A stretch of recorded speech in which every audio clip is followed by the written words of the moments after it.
La particularité avec la tentation, c'est qu'elles sont uniques. Le diable ne peut pas te tenter avec quelque chose que tu n'aimes pas. Et c'est pour cette raison que beaucoup tombent dans l'addiction. Et tu vois, quelqu'un fait beaucoup d'efforts. Il prend des résolutions.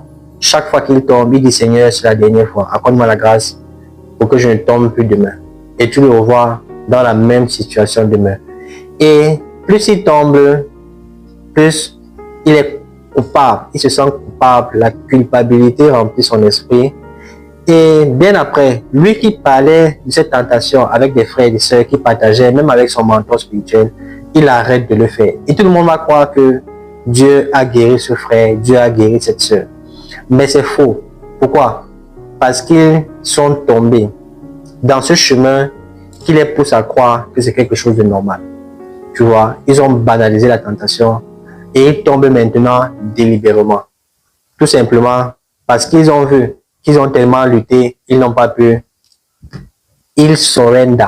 Alors que tout simplement, quand tu lis la Bible, tu dois comprendre que la tentation n'est pas assez forte pour te laisser à terre.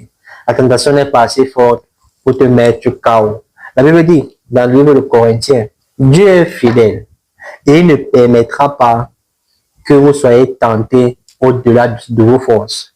Et chaque fois que la tentation va se présenter, il vous montrera le chemin pour sortir de là. À chaque fois que la tentation va se présenter, tu dis, Dieu ne peut pas me laisser être tenté au-delà de mes forces. J'ai la capacité, j'ai la force de résister à cette tentation et de sortir de là victorieux.